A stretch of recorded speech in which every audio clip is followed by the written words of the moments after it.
نام نہیں لیا ہے، لیکن ان کے آخری مضمون میں جو سرسراہٹ ہم نے دیکھی تھی وہ ان پر اب بھی طاری تھی، تو اسی پس منظر میں انہوں نے ان ناانصافیوں کا ذکر کیا ہے۔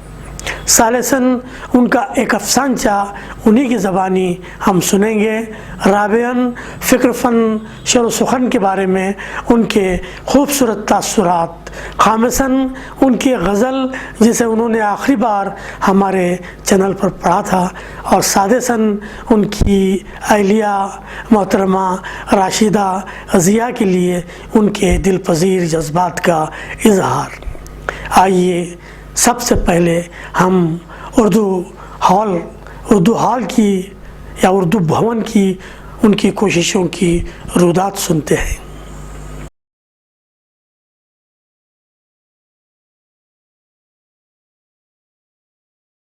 یہ میرا 50-55 سال کا خواب تھا۔ تب میں نے دیکھا کہ کنڑا بھون ہے، ٹیمل بھون ہے، تمام یہاں پہ ہیں، ہر جگہ ان کی دھوم ہوتی ہے، ان کے جلسے ہوتے ہیں۔ اردو والے جو ہیں کہ ایک مشاعرہ کرنا ہے، تو جس وقت میں مجلس ادب کا سیکریٹری ہوا تو معتمد ہونے کے بعد مجھے جگہ کی تلاش ہوئی، تو میں جگہ کی تلاش میں نکل پڑا۔ تو الامین کالج میڈیکل کالج کے پیچھے جو خلاص پہلے میں اس وقت میں الامین کالج اس میں ڈاکٹر ممتاز احمد خان کا بنیاد رکھی۔ میں نے ان سے ملاقات کر کے کہا کہ ادب بھی جلسے کرتے ہیں، مجلس ادب کے لیے کوئی جگہ دیجیے۔ انہوں نے کہا کہ میر جعفر علی صاحب ہیں، آپ ان سے رابطہ کیجیے، وہ بھی انتظام کر دیں گے۔ اللہ ان کو جنت نصیب کرے۔ میر جعفر علی صاحب نے کہا الامین کالج کا ایک کمرہ ہمارے لیے ریزرو کر دیا، انہوں نے مختص کر دیا، اور وہاں ہمارے ماہانہ جلسے ہوتے تھے۔ اس زمانے سے مجھے خواہش ہوئی کہ ایک اردو ہال بنگلور میں بن جائے۔ بہت چیزیں بہت کوشش کی میں نے بہت کوشش کی۔ اس سے میں ایک اردو سوسائٹی نام کی بنائے، ایک مشاعرہ بھی کروایا اس میں، جس کی صدارت دلیپ کمار صاحب، جیسا کہ پہلے کا میں نے کہہ چکا ہوں، دلیپ کمار کی صدارت میں ہوا۔ بہت اچھا مشاعرہ، بہت جب کاؤنٹر میں جا کے دیکھنے کے بعد 10:30 کے قریب جب دیکھے تو پورے کاؤنٹر میں جو بیٹھے ہوئے تھے سارے لوگ غائب ہو گئے تھے۔ وہ ٹکٹ پیسے سب لے کے سب غائب ہو گئے تھے۔ اب اس وقت میں ایسی پریشانی کا عالم تھا کہ کیا کروں، لیکن مجھے مشاعرے کی دیکھ بھال بھی کرنا تھا، نگرانی بھی کرنا تھا۔ سب سے پہلے یہ کہ میرا نام پکارا گیا تبسم نے، میں نے پہلے ہی کہہ چکا تھا کہ مجھے تمام انتظامات کرنا ہے، اس لیے آپ میرا نام پہلے لے لیجیے۔ تو تبسم نے میرا نام لیا، تو میں اپنی غزل سنا کر میں نے مشکلوں سے مقابلہ ہوگا، اس سم سے پہلا یہ تھا۔ مثلا دلیپ کمار صاحب نے بہت ہی اس کو تعریف کی تھی۔ اس کے بعد لطافت ایک اس خود میں رسالہ شائع ہوا، رسالت میں اور لطافت میں بھی بہت سارے وہ اشتہارات وغیرہ سب آئے۔ نہیں معلوم نہیں کون بیچ میں معلوم کس نے میرا نام دستخط کر کے کس نے چک دیے کیا دیے، بہت بڑی طویل ہے۔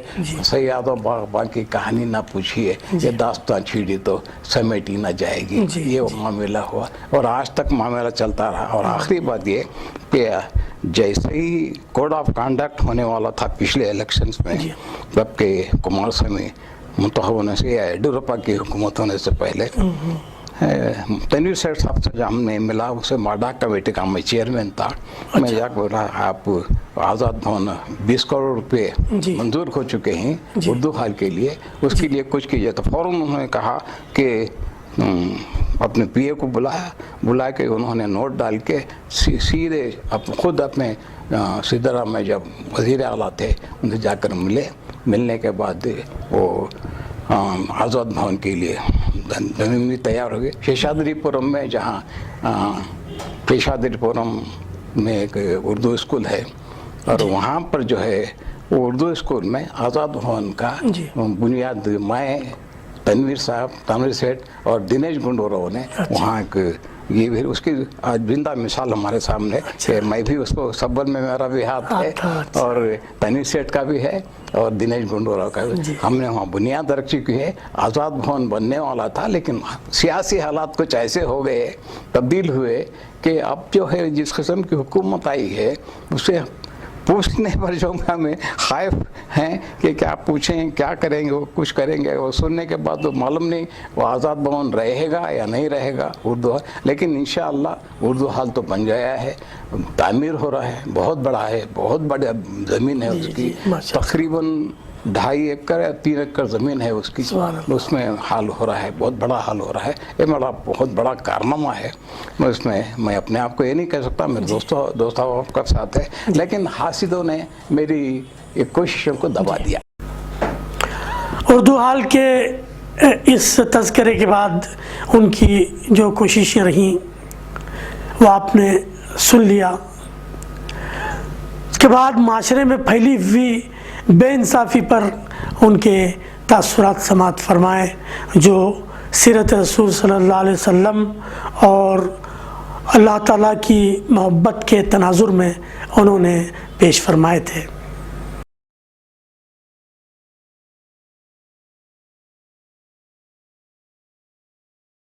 اس ملک میں یا وہ کسی بھی ملک میں ہو، پوری دنیا میں انصاف نہیں ہے، انصاف نہیں ہے، سوائے اللہ تعالیٰ کے انصاف کے سوا کہیں انصاف نہیں ہے. اور دوسری بات کہ سب سے زیادہ مجھے حضور صلی اللہ علیہ وسلم کی سیرت سے بہت لگاؤ. تو یہ سیرت اور اللہ کا کلام یہ دونوں نے مل کر مجھ میں ہمت پیدا کی. میں سیرت بھی پڑھتا ہوں، بہت سارے سیرتیں ہیں میرے پاس، اور ان تمام سیرتوں کو پڑھنے کے بعد میں مجھے ایک ہمت آ گئی کہ حضور صلی اللہ علیہ وسلم پر جتنے مشکلات پیش آ گئی، ان کے ساتھ جتنے راہوں میں کانٹے بچھائے گئے، اس کے مقابلے میں ہماری کوئی حیثیت ہی نہیں ہے. تو اس سے اتنا عظیم انسان کے ہم تو موازنہ نہیں کر سکتے، سوچ بھی نہیں سکتے ہم، لیکن ہمارے لیے وہ مثال ہے. اب ہم ایک افسانچہ انہی کی زبانی سنتے ہیں جسے ضیاء کرناٹکی مرحوم نے ہمارے پروگرام میں آخری بار پڑھا تھا.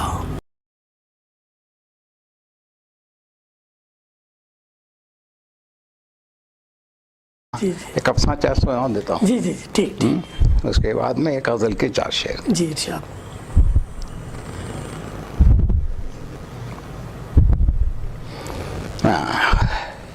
افسانے کا عنوان ہے، افسانچے کا، افسانہ نہیں ہے، پھر 5-6 لائن ہے. چوٹ. اچھا. بشرطے کہ آپ دل تھام کر اس کو سن رہا ہوں میں، کیونکہ چوٹ. اس لڑکے کی ماں کا انتقال ہونے کے بعد اس نے اپنی بہن ہوئی کے گھر میں پناہ لی. اس وقت اس کی عمر 6 برس کی تھی. اس لڑکے کے والد لاپتہ ہو گئے تھے. ایک صبح اس کی بہن تیسری گلی میں واقع دودھ فروخت کرنے والی بائی ماں کے گھر ایک چونی اس کی قمیص کے جیب میں ڈال کر تانبے کا لوٹا اس کے ہاتھ میں تھما کر ایک گلاس دودھ لانے کے لیے بھیجا. آنگن کے چبوترے پر بیٹھ کر لڑکے کی بہن کوئلے سے دانت مانج رہی تھی. تھوڑی دیر بعد وہ لڑکا خالی لوٹا لے کر واپس آیا اور کہنے لگا، آپا چونی راستے میں کہیں گر گئی ہے کیونکہ میرا جیب پھٹا ہوا ہے نا. کم وقت تیرے بہنوئی کمرے میں چائے کا انتظار کرتے ہوئے بیٹھے ہیں، اب انہیں کیا جواب دوں. ساتھ ہی بہن نے اس کے ہاتھ سے تنبالو یعنی لوٹا چھین کر اس کے سر پر اتنے زور سے مارا کہ لڑکا چکرا گیا. اب اس کی عمر 80 برس کی ہے اور لڑکپن میں یتیمی کی لگی وہ چوٹ آج تک تازہ ہے، اور کبھی کبھی اس کے تالو سے ابھر کر وہ چوٹ اسے 6 برس کا بنا کر اتنی شدت سے تڑپاتی ہے کہ وہ اپنے ہاتھوں سے سر پکڑ کر بیٹھ جاتا ہے، اور اس وقت ایک اندیکھا ہاتھ اس کی تالو کو سہلانے لگتا ہے. فکر و فن شعر و سخن پر ضیاء بھائی کے تاثرات بھی سماعت فرمائیں جو انہوں نے اپنی آخری انٹرویو میں ہمارے چینل کے بارے میں پیش فرمائے تھے.